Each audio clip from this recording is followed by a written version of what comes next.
My name is Alex Flatley, and in May of 2013 I was finishing up my finals. I started to feel extremely ill. I had a constant headache, I couldn't stop throwing up, and my back felt like it was broken.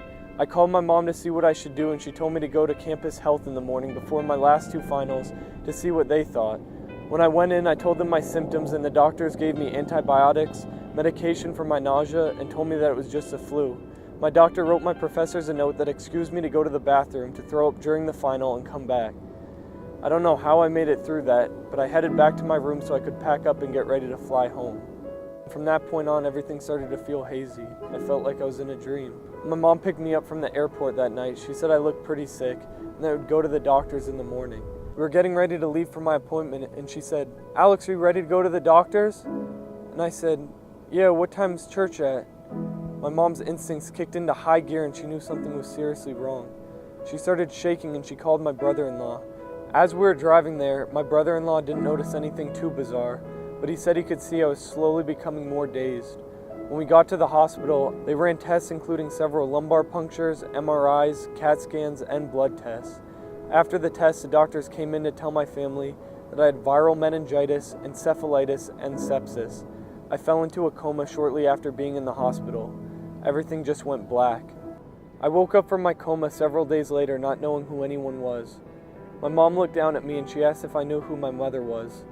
I looked at her and I said, "I don't know where my mom is, but I'm very close to my mom and I love her more than anything." That instantly brought tears to her eyes. The doctors were not sure how much of my memory I would lose, if I would lose my sight or my hearing, or if I would have to relearn to walk. I was also at high risk for losing limbs. I was on my deathbed. There was not one thing that looked good about my situation until I remembered who my dad was. I woke up and I looked at my sister and said, "That was weird." She said, "What was it, brubby?" I looked up at her and I said, "I was with my dad. He told me to be strong and not give up. I lost my father 4 years ago, but before he passed, he told me, 'Buddy, you've got the heart of a lion. Through all the difficult things in life, you have to be strong and keep that positive attitude of yours.'" I lost a lot of memories, but I never forgot that. I came back from the hospital with a PICC line, which was an IV that went from my bicep to my heart that needed medication every 8 hours. At first, I laid on the couch all day and could barely eat anything. At the hospital, I lost nearly 40 pounds. My head felt like it was going to explode. My stomach killed me. I had nausea and dizziness 24/7. My back felt like it was broken, and my legs felt like jelly. The doctors didn't think that I would be able to come back to school for at least 1 to 2 years. My mom was my rock, though. She got me on a highly nutritious diet to get my immune system back to full function, and she tried to get me to start moving again. It was hard for me to even walk, but I wanted to take one more step. My mom walked with me every single day. At first, we could only make it to the kitchen. It took a month for me to even be able to walk around the block, but I kept pushing myself and maintained a positive attitude. I tried to walk with the heart of a lion. I played Kid Cudi's song, "Heart of a Lion," every day and ran those lyrics through my head, and I pictured my dad pushing me forward. In July of 2013, I had yet another setback. I was on the couch and my mom was on the phone with my doctor. She said she heard me start yelling, "Mom, help me!" When she ran over, she saw that I was having another seizure. She thought that she was watching her son die right in front of her. The ambulance got to my house and took me to the emergency room. I'd relapsed. I'd fallen back into another coma, and things were once again looking bad. Even though things had gotten worse, I needed to look up and stay positive. I was still alive.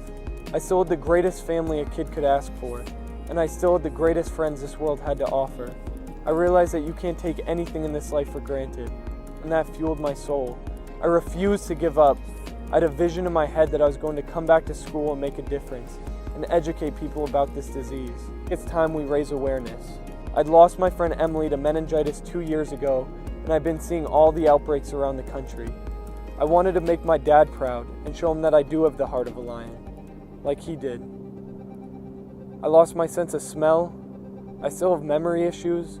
I still need seizure medication, and my head still gets fogged. But I am so grateful that is all I have to deal with. There are so many side effects to this disease that my side effects seem minor in comparison.